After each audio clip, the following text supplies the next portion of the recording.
You're welcome back to Breakfast Central. Let's go through the papers this morning. We're, of course, expecting your feedback on any of the stories. We're streaming live via New Central TV live on YouTube, and we will open the phone lines shortly so you can call in. But we have with us in the studio, you know him, you see him all the time, Uade Ahimie, the COO of Stories Africa.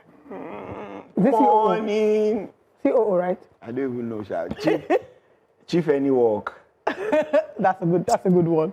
Good to have you, Uade. Uade, is this economy affecting you?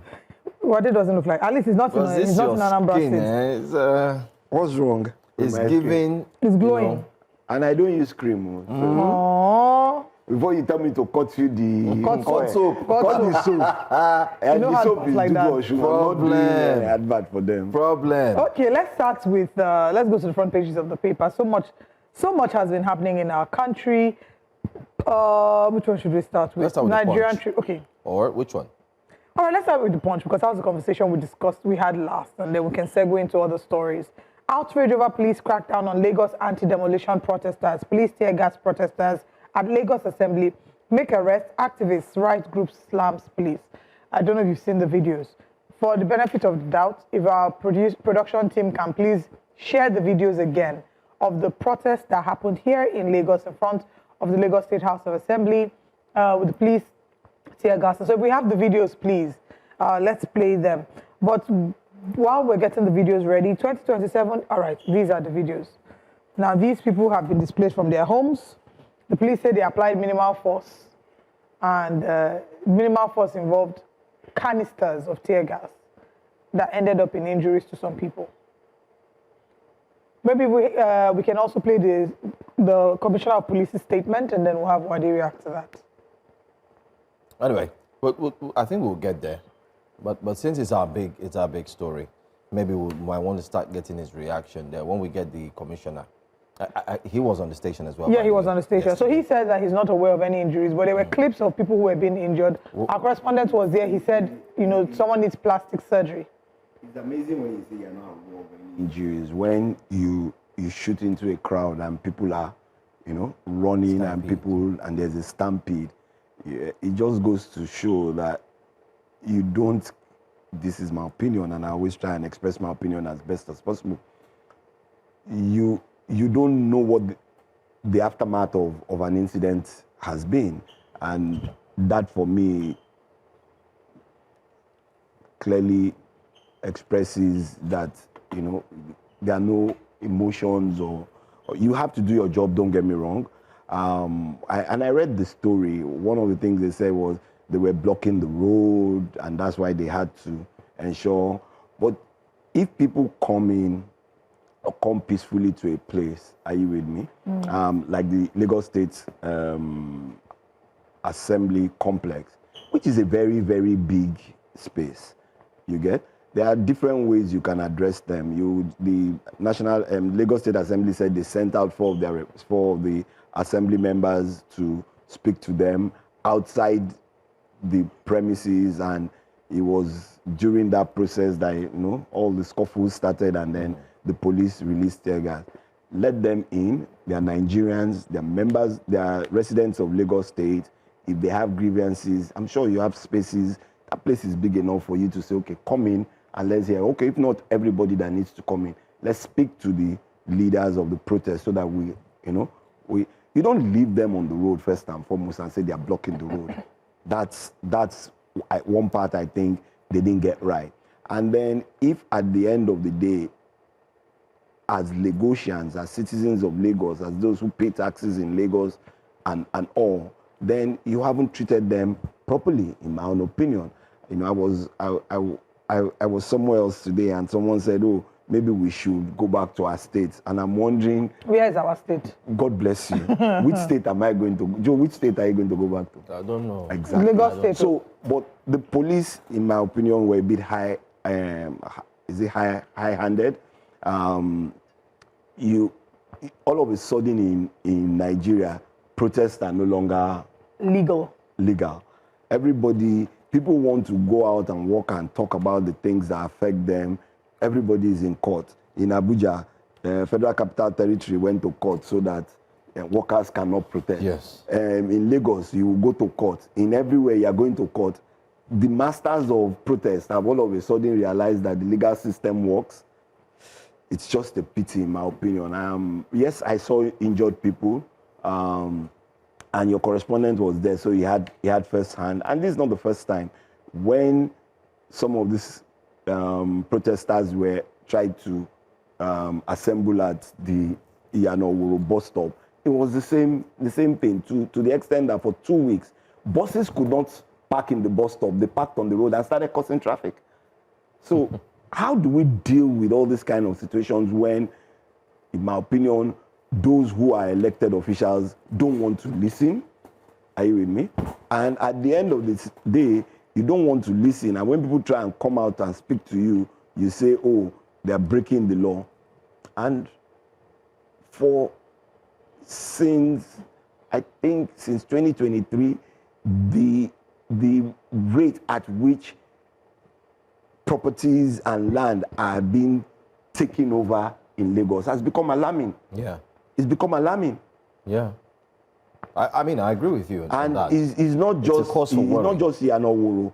Even in proper areas where you just come and they say, oh, yes, oh, they have a court order.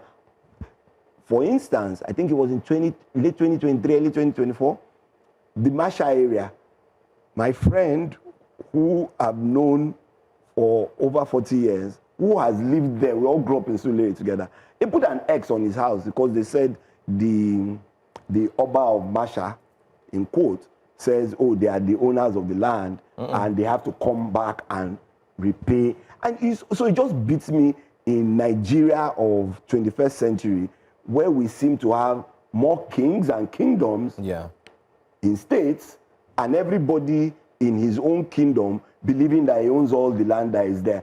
Land that has been allocated, some of them 99 years, that haven't even reached 30, 40 years. And then you come and say, no, you have to come back that you got a court order. And which courts are giving all these orders? So the judicial system, the security system is in chaos. The judicial system is in chaos. So what exactly are we doing in this country? It just beats me.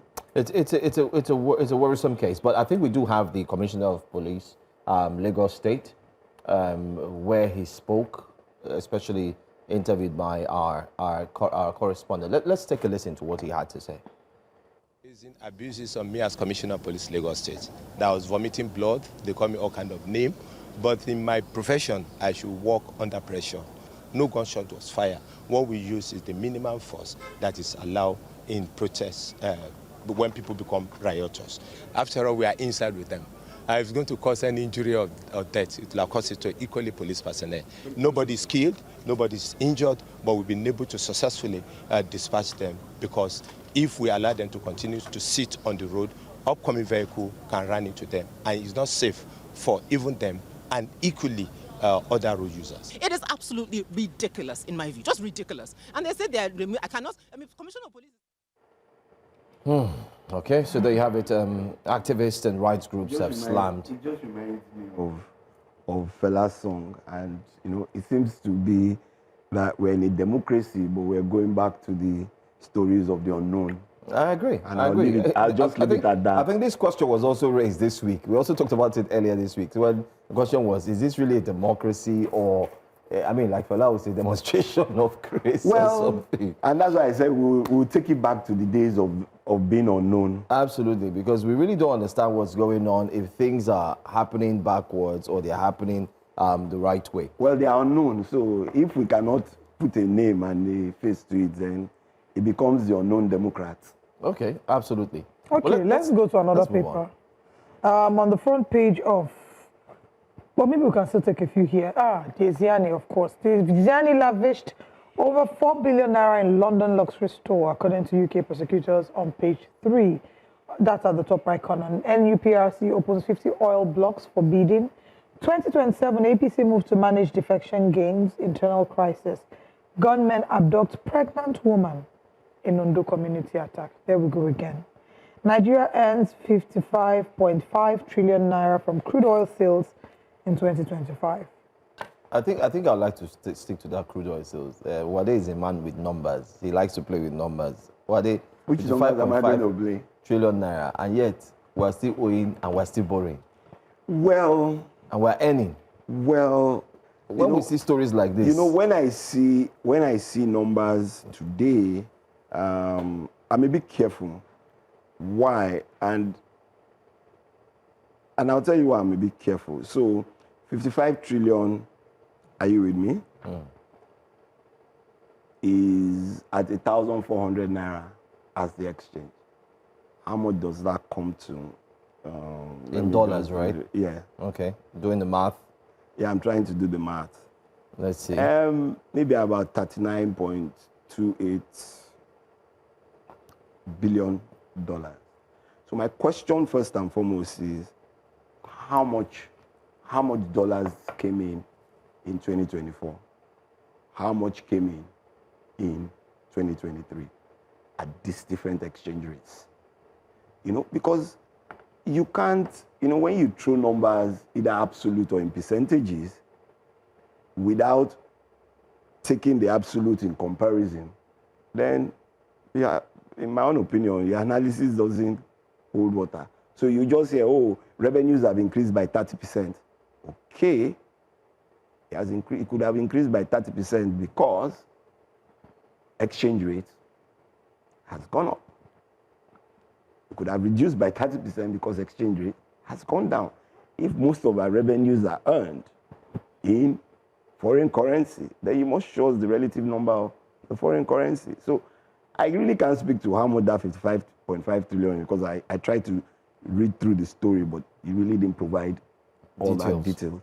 But maybe next time I would do the analysis and come back and let us know how many, because crude oil quantity for 2025 dropped slightly. Yeah, that's another one.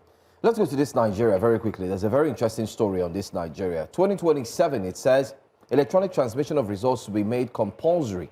NAS proposes new law compelling INEC to transmit results from polling units to IREV. This is good news for those who have been calling for electoral reforms. Slams 5 million naira fine on vote trading. So that's US airstrike violated territory sovereignty. That's another one that they say at the National Assembly. But then again, I think the biggest story is the fact that the well fought for electronic transmission of results is now made compulsory. We did hear that the members of the National Assembly had to suspend and go into a closed-door meeting during the session. They had to say, hey, everybody hold on, let's go into a closed-door meeting, let's try and solve this and find a way around it. And now, here it is. What's your take?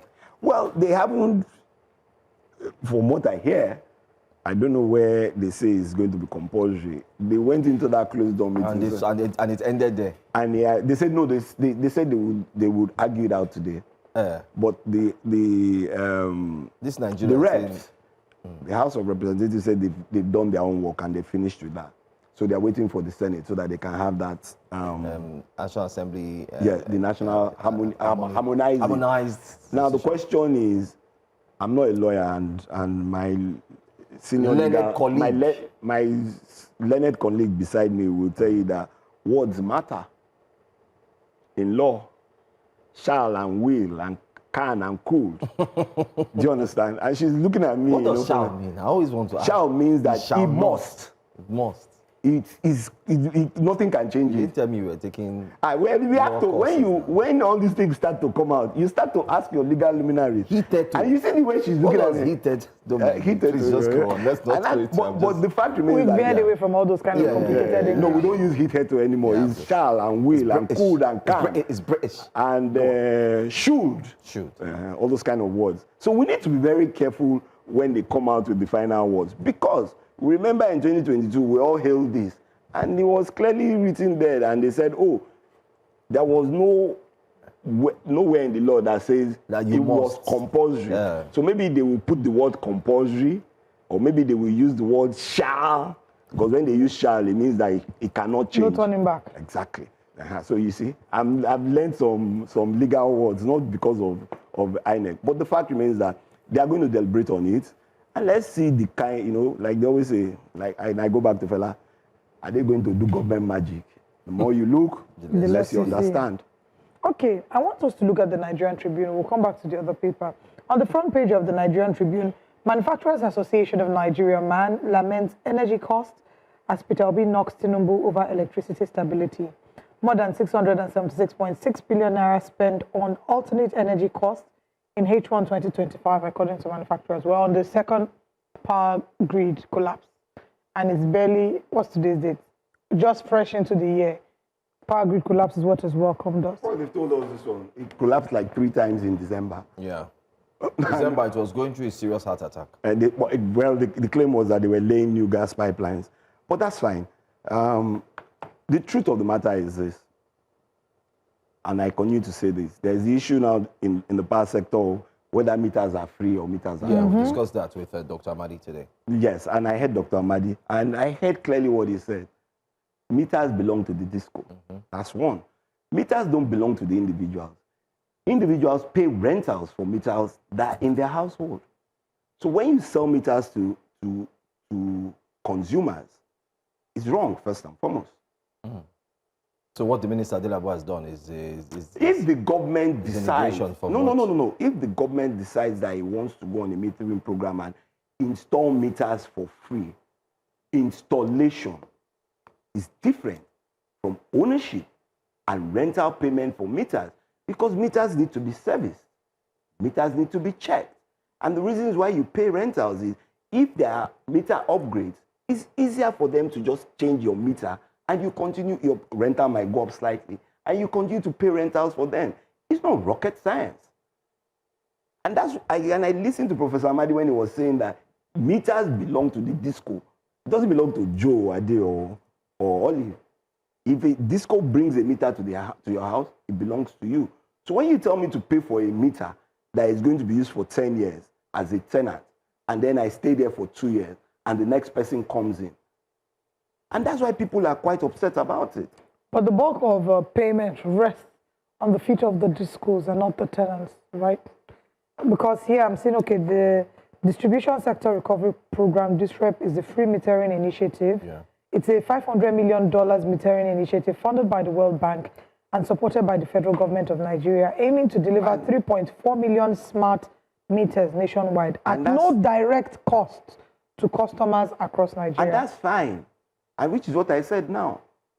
To install, federal government is putting those meters in, are you with me? And you install them. But it doesn't belong to the federal government of Nigeria. It belongs to the discos. And if you are going to upgrade those meters in the future, then you must pay rentals for them. So this ideology of, oh, we have to continually pay for meters, it's unfortunate that we still pay for meters. Okay. And on the man issue, yes, they spend so much money because power has been epileptic. A lot of manufacturers have had to provide their own power sources. It's not today. Many of them are just coming back onto the grid after so many years. Do you get? Because some of the discos have gone back to market them, and that's why you came out with all the kind of the different types of management with big industries and all. Oh, we'll give you 24 hours power, you have dedicated lines and feeders and all, which makes sense. And this was part of the things that came up, that brought about what we call the band A, the band B, the which band has C. now been further as we Disbanded. It's now disbanded. But Joe, I from remember A when to C. But Joe, I told you from the onset that it can't work. It can't work. So what happened to those who have been paying so much money? Well, it's a phase that has gone by. It's the same way those who have had to buy meter, and if the federal government now provides this meter, OT is gone. It's gone. There's a lot of policy somersault. Well, I don't know about the somersault of the policy. I just know that there is a lot of inconsistency in the way we look at those things. Let's look at one big story that's been trending up until today. It's starting to look like it may lead to, it may be blown out of proportion. And we're talking about sit at home. Soludo vows clamp down on more markets. Violent ticketed by force. I know you've been following this story closely. And I have. And first of all, sorry, I just want to ask, do you think he handled it the right way? What could have been the best way to handle this? But before you respond, let's hear from Sam. Sam is calling from Lagos. Good morning, Sam. House was calling us. Where are we? How far are we? How far are we? And these are the realities. So let's not just live in a cocoon and just decide, oh, because we're government, what's the best way the governor can handle it now? The best way is to sit down with the market association and the market owner, and let's find a strategy of saying, okay, and then even all the businesses across, what's it called? Because even if banks themselves, the financial institutions are scared of opening on Monday because they don't want anybody to come and attack them. Of course. Okay, so while there is no legal basis for the sit-at-home, we can now even now decide and say, you know what, we will now do our work days from Tuesdays to Saturdays. So, just to mention, while there's no official declaration for sit-at-home, Governor Peter Mbah in 2023 stopped the sit-at-home on the 10th of May. He declared that there's no more sit-at-home, and I want them to go back. However, things have returned to normal in Enugu State. They don't really observe the sit-at-home from what I hear. And I hear also that he threatened to go down this route and that he even did shut down markets, you know. That's some of the reports. So what if Governor Soludo is borrowing a leaf from Enugu? Or are we saying that he should try and devise a solution that is suitable for a solution must encompass everybody that fits into the economic system of Anambra State. Are you with me? And the first part of that is everybody agreeing that the security situation is better. Anambra State is quite different from Enugu State. It's quite different from Imo State, you know? And all these things are what you play into, the politics, the people, the culture. They all have, you might all call them all Eastern states, but they all have different nuances. Peculiarities. Exactly. Enugu State is more of a civil servant state. Anambra State is more of a trader market factory. State. Yes. Yeah. Industrial, heavy. Inewi, Onisha, Oka. These are all big trading cities. And you want to shut all of them down. And that's my point. Because when financial institutions don't open, customers don't come, of what use will it be for me to be in the market? And risk my own life too, because a few customers are going to come, or because the state government says I must be in the market. And I think everybody should sit down. Let's work out those modalities until you believe that, one, the level of security is back and is safe enough. People have become more confident that they can go out on Mondays, and then you can start to work.